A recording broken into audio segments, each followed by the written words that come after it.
And so, when I hear not just our current president, but his aides, who have a history of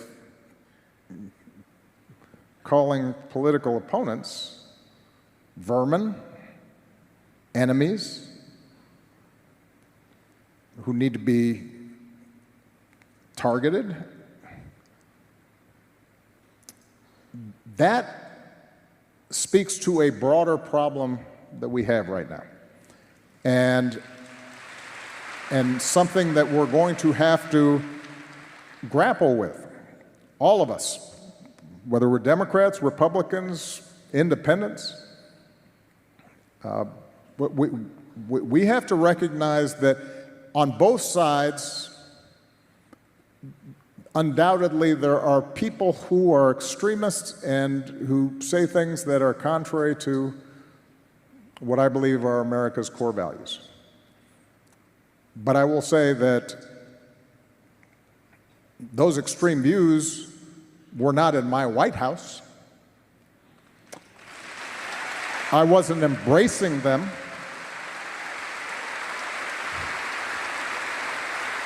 I wasn't empowering them. I wasn't putting the weight of the United States government behind extremist views. And that is when we have the weight of the United States government behind extremist views, we've got a problem.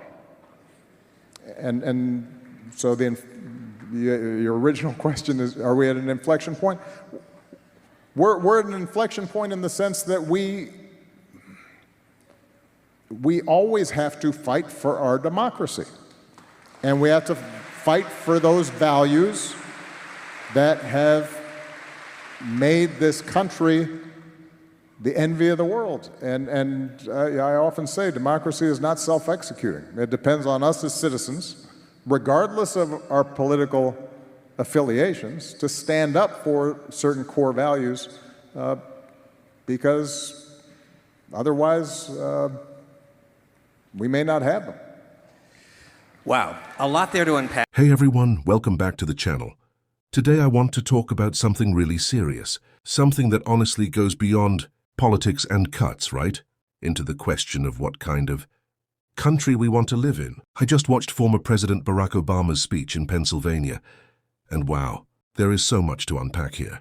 He was responding to the political climate we're living through right now, especially after the shocking assassination of Charlie Kirk and the contrast he drew between responsible leadership and what we're seeing under Trump's second term could not have been clearer.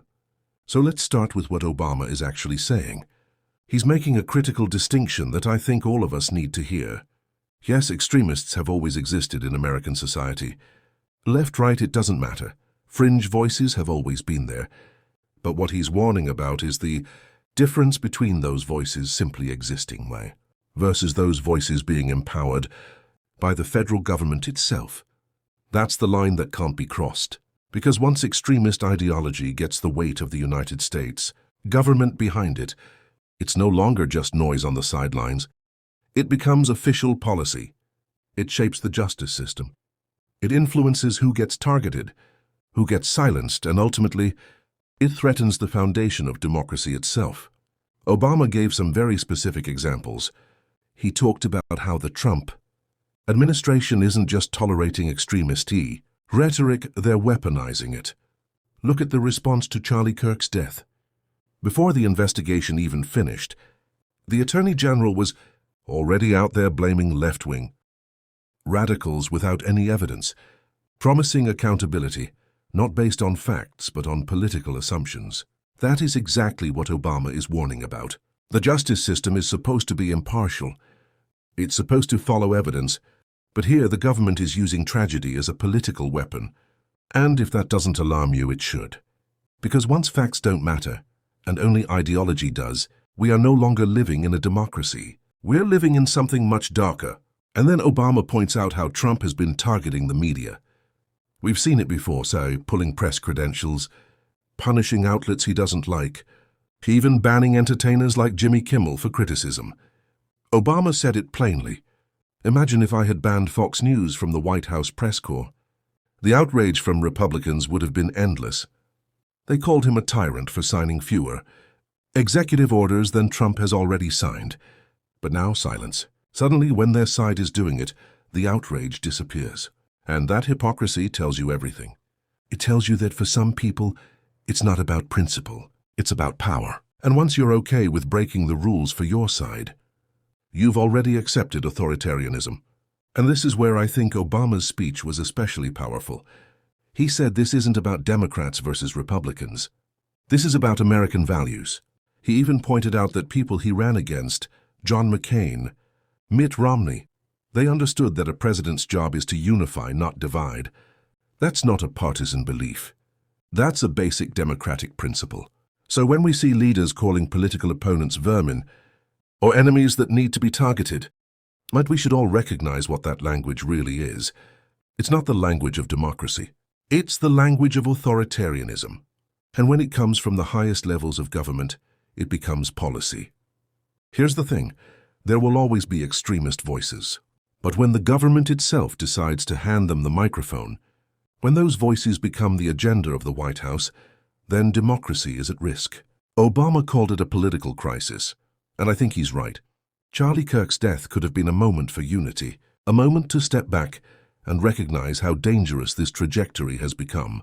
Instead, it's being used as a political weapon, before investigators even know the motive. That's not justice. That's not leadership. That's politics at its most dangerous. So where does that leave us? Obama's warning is clear. When the weight of the United States government is put behind extremist views, we've got a problem. And we're not just approaching that problem, we are living it right now, every single day. The question is, what are we going to do about it? Are we going to stay silent and let these guardrails collapse? Or are we going to insist on holding every leader, no matter their party, accountable to the values that make America worth fighting for? Because in the end, democracy isn't self-executing. It depends on all of us. And if we stop defending it, we may not have it for very long. Thanks for watching, everyone. Drop your thoughts in the comments. Do you agree with Obama's warning? Are we already past the inflection point? Let's talk about it. And if you want more independent analysis like this, don't forget to subscribe and sign up for the newsletter. I'll see you in the next video.